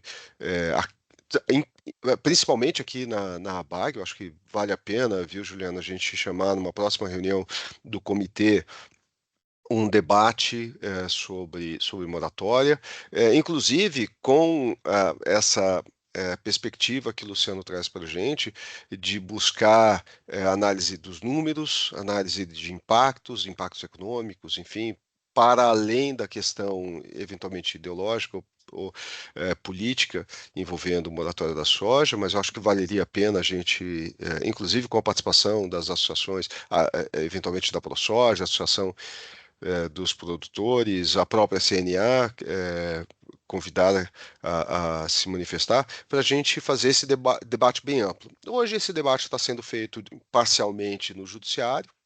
Talvez não seja o melhor fórum, lamentavelmente, para a gente fazer esse debate. E no CAD? No CAD, obviamente, com o viés da questão da competição, que no final do dia, viu, Luciano, uma discussão que está atravessando, talvez,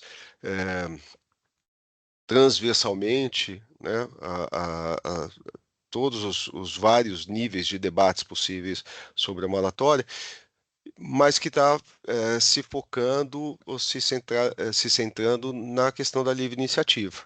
A liminar foi nesse sentido, as discussões têm sido apresentadas também nesse sentido, porque, em suma, basicamente, as duas legislações retiram os benefícios tributários das empresas que se associam à moratória, mas também, né, àquelas que tenham políticas próprias, né, independentemente da moratória, ou ainda que paralelamente à moratória, que tenham políticas próprias de aquisição de produto que seja livre de desmatamento, né? Esse conceito aí que a gente está importando também da UDR, livre de desmatamento.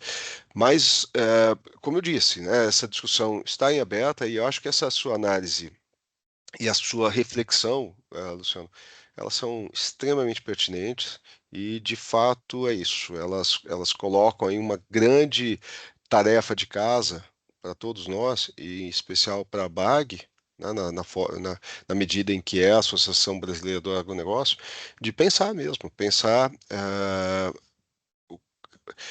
quais políticas para o agronegócio que nós não estamos vendo, não estamos adotando, quais as que nós estamos vendo e adotando, e quais são os seus resultados, quais são os seus impactos. E eu acho que fica mais do que a reflexão, a provocação da gente seguir em frente com os pontos que você trouxe para a gente debater.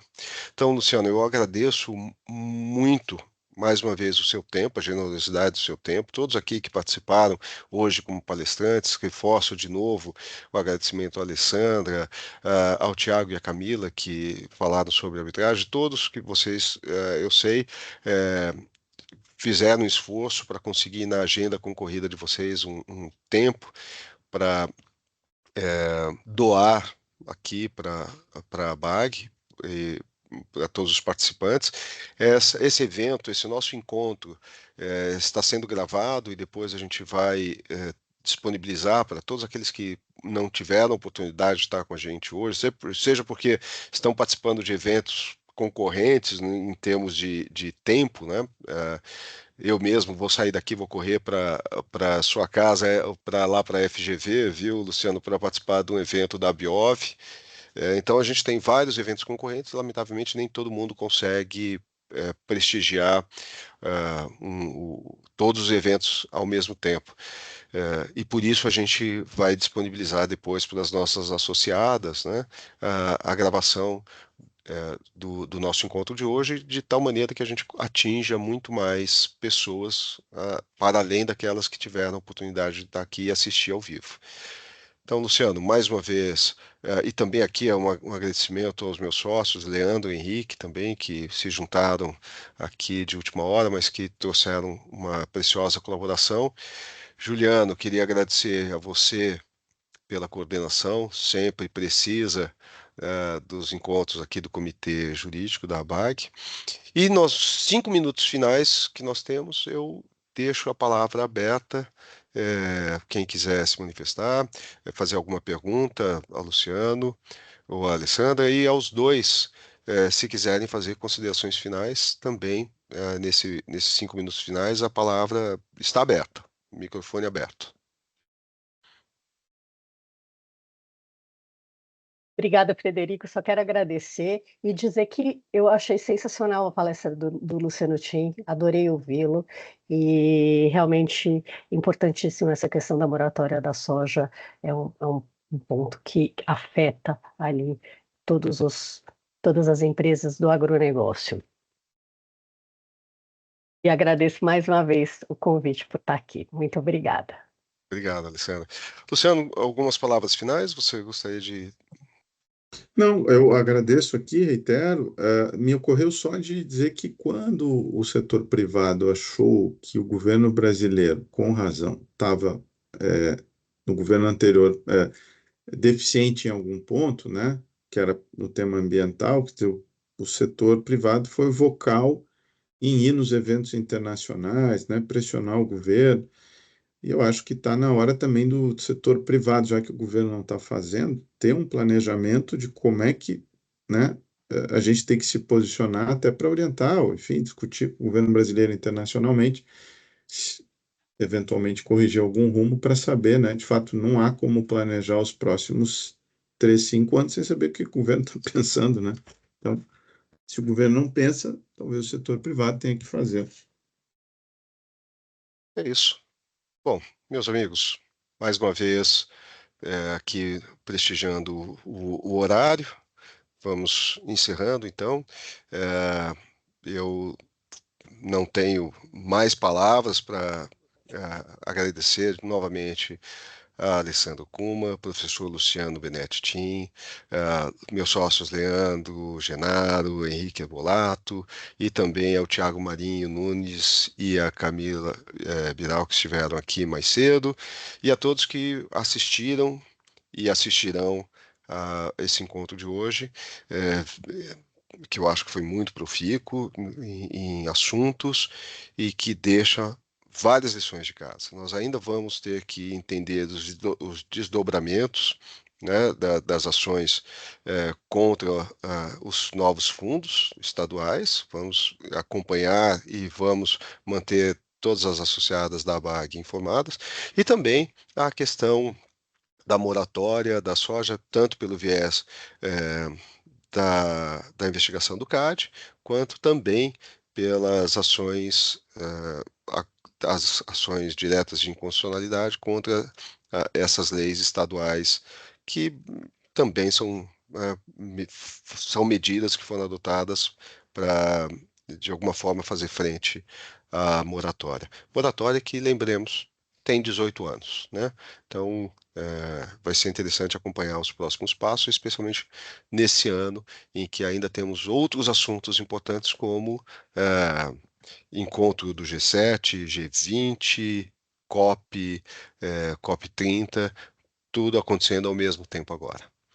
Senhores, muito obrigado, uma excelente semana a todos, um grande abraço, meus agradecimentos. Juliano, muito obrigado, acho que podemos Obrigado, já Fred. encerrar Obrigado, a pessoal. gravação.